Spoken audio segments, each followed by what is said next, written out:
최근에 흥미로운 현상이 삼성전자 임원들이 시작했습니다. 딸아이한테 저축 계좌를 깨서 삼성전자를 이제 사라. 안녕하십니까. 저는 26년간 대우증권에서 근무를 했었고요. 대우증권에서 제가 주로 한 일은 리서치 센터에서 국내 시황 분석, 기술적 분석을 담당을 했었고요. 기업 분석 중에서도 지주회사 분석하고 스몰캡 분석을 했었습니다. 그리고 2019년에 독립을 해서 GB투자자문이라고 해외 투자 전문 자문사를 설립을 하였고요. 최근까지도 GB투자자문을 이제 운영하면서 여러분과 만나고 있습니다. 그것을 기반으로 해서 차트의 기술이라는 책도 썼었는데 그 책을 통해서 또 저를 기억해 주시는 분들도 있는 것 같습니다. 처음에 나왔을 때는 큰 주목을 받지는 못했었는데 이후에 많이 팔렸었고요. 베스트셀러도 됐었고 지금까지도 계속 스타디셀러로 사랑을 받는 것 같습니다. 그 책을 쓸 때만 해도 기술적 분석에 대해서 전반적이면서 자세히 다뤄주는 책이 없었고요. 또 기술적 분석 책이 있었는데 간략하게 나온 책이 좀 많았었고 깊이가 어느 정도 있으면서 독자들이 이해할 수 있는 수준으로 저술된 책이 없었기 때문에 그분들을 이제 목표로 썼었고 그런 것들이 이제 시장에서 투자자들이 알아주면서 꾸준하게 판매가 되는 것 같습니다. 121선하고 이제 201선이라는 게 있습니다. 6개월 내지 한 8개월 정도의 시간을 우리가 생각을 해볼 수 있는데 121선을 이제 경기선이라고 부릅니다. 그래서 경기선을 돌파하느냐 아니면은 경기선이 무너지느냐에 따라서 중기적인 어떤 추세 판단 기준으로 삼고 있습니다. 최근 우리나라의 경기 선행지수 같은 경우에는 5개월 새 4번에 걸쳐서 100 이하로 떨어지는 그런 모습을 보였습니다. 경기가 지금 안 좋아지는 신호로들 해석을 하고 있고요. 물론 이제 경기 선행지수에 들어가는 요소들이 한 10가지 되는데 그 안에 이제 코스피도 들어갑니다. 그래서 코스피가 하락하면서 마이너스 영향을 준 것이 아니냐 이렇게도 볼 수 있지만 전반적인 경제 상황을 우리가 얘기를 해주기 때문에 경기 선행지수 같은 걸 통해서도 우리가 미래의 주가를 가늠을 할 수 있는 잣대가 된다고 볼 수 있겠습니다.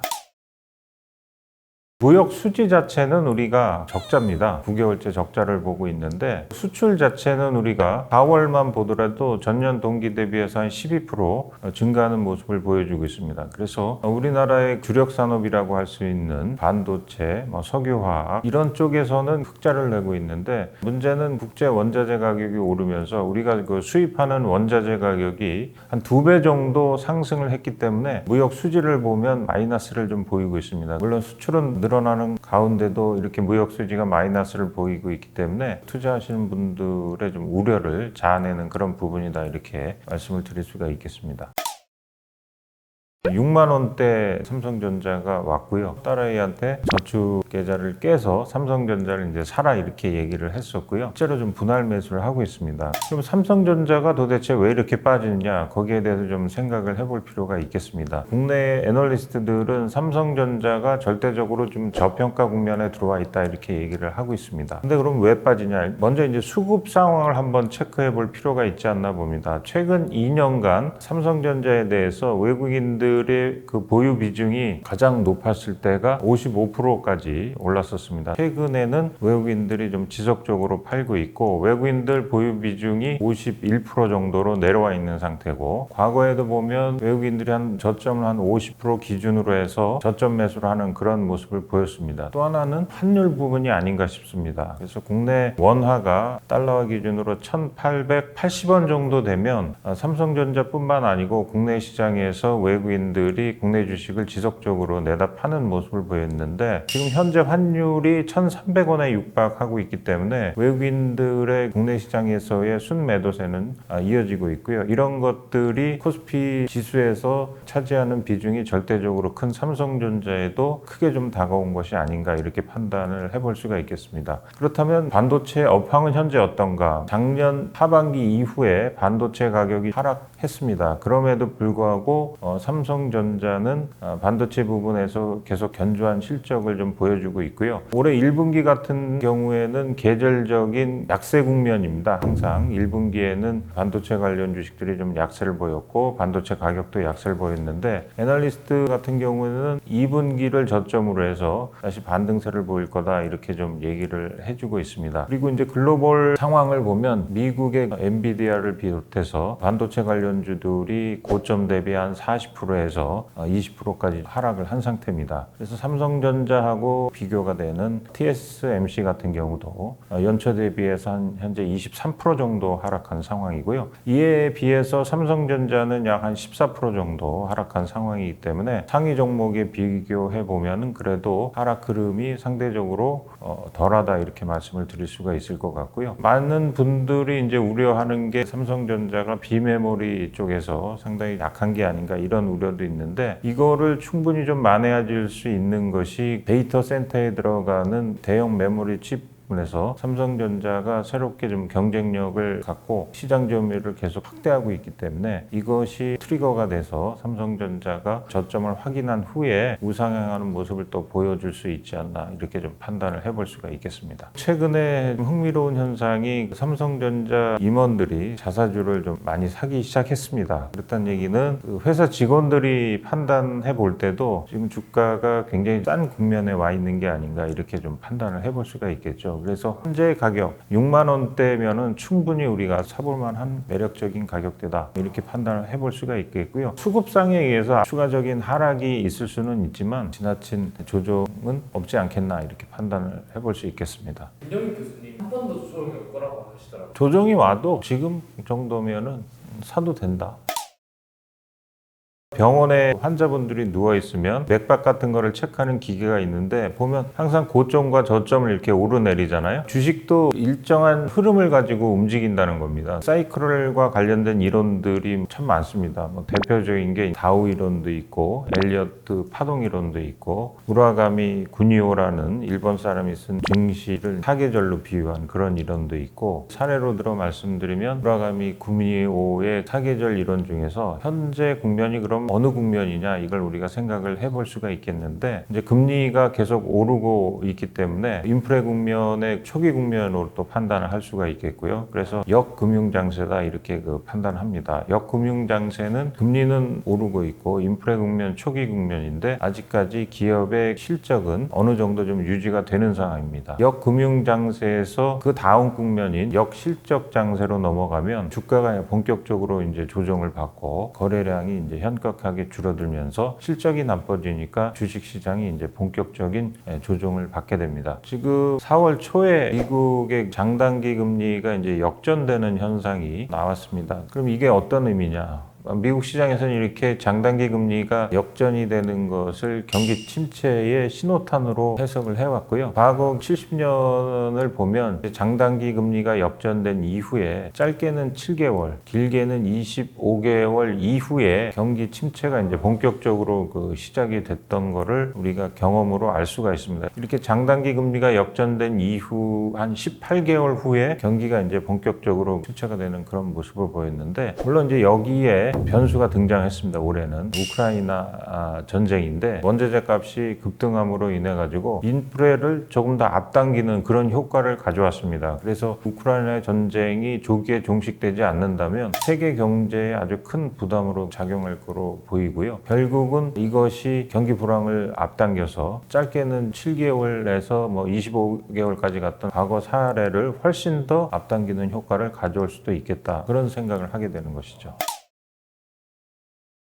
그런 얘기들을 하는 분들도 있고요. 시장에서 수많은 그런 경고들이 나오면 이런 우려가 나오는 것도 무리가 아닌 게 미국 시장의 그 장기 차트를 보시면 지난 금융 위기 이후 2009년 이후에 다우지수를 보면 조정다운 조정 없이 현재까지 우상향하는 그런 모습을 쭉 보여왔습니다. 특히 코로나 때 잠깐 조정을 보인 거 외에는 경기 상승세가 지나칠 정도로 이어져 왔었고 그 배경에는 저금리 기조를 기반으로 나스닥의 나스닥의 상승률이 두드러진 특징을 보여줬던 것이죠. 작년 말 올해 초부터 나스닥에 대한 우려를 많이 했던 것이 기술주의 밸류에이션이 좀 지나치게 비싼 상태다. 그래서 미국 시장이 조정을 좀 피할 수 없을 것 같다. 이런 얘기들이 많이 나온 게 2008년 이후 상승 흐름에서 조정다운 조정을 보이지 않고 상승 일변도로 이어져 왔다. 이런 것이 시장에는 큰 부담으로 작용하고 있다. 이렇게 말씀을 드릴 수가 있겠습니다. 짐 로저스 이분이 월가의 아주 그 신화적인 존재고 초반에는 잘 맞추셨는데 최근에는 시장과 뭐 동떨어진 말씀을 많이 하셔가지고 뭐 예를 들어서 본인은 싱가포르에 거주하면서 북한에 대해서 굉장히 긍정적인 말씀을 하시고 북한의 화폐를 사야 된다느니 뭐 이런 말씀을 하신 걸 기억하고 있는데 신뢰가 가는 말씀은 아닙니다. 다만 우리가 생각해 볼 것은 최근에 투자 환경이 바뀌고 있다는 것이죠. 과거 10년간은 저금리 기조를 토대로 한 디플레이션 장세였다. 그러면 이제 올해 이후에는 시장 상황이 좀 바뀔 것이다. 고금리를 기조로 한 인플레이션 경제가 이미 작년부터 시작됐다고도 볼 수 있는데 그렇기 때문에 우리가 투자 종목을 좀 바꿔야 됩니다. 과거 10년간 저금리에 가장 수혜주였던 기술주, 특히 나스닥의 상승률이 두드러지고 그 다음에 S&P 반면에 과거 10년 동안 상대적인 루저였다면 이제 원자재 관련주라든지 가치주라든지 이런 것들이 시장에서 많이 소외돼서 밸류에이션 측면에서 보면 지금 매우 싼 국면이거든요. 원자재 장기 차트를 보시면 아시겠지만 올해 들어서 급등한 면이 있습니다만 장기적으로 봤을 때는 아직도 저점 수준이거든요. 그래서 원자재 같은 경우에는 올해 더 상승할 가능성이 많다. 기술주보다는 올해는 가치주, 그다음에 고배당주 이런 쪽으로 해서 포트폴리오를 바꿔 타야 된다. 이렇게 좀 말씀을 드릴 수가 있겠고요. 그래서 과거에 강했던 종목보다는 과거에 소외받았던 업종이나 종목에 대해서 우리가 더 주목을 해야 된다. 과거에도 이런 조정기에는 대형주보다는 중소형주가 강세를 보였던 그런 측면이 있기 때문에 대형주보다는 중소형주 쪽에서 매매를 하시는 게 좀 바람직해 보이고 지수로 보면은 주식시장이 4개월이 지났습니다만 연 환산으로 따지면 87년 이후 가장 많이 하락을 한 상태입니다. 그리고 채권 시장도 보면 지난 1920년 이후 가장 많이 수익률이 나쁜 상태이기 때문에 악재는 어느 정도 좀 시장에서 반영이 돼가는 상태가 아닌가. 그래서 퍼펙트 스톰이란 말은 어울리지 않고 악재가 이미 시장에서 상당 부분 진행 중이다 이렇게 판단이 되고 있고요. 시장은 급격한 하락보다는 굉장히 좀 울퉁불퉁하면서 변동성이 커지는 시장이 연말까지 좀 지속될 가능성도 많을 것 같습니다.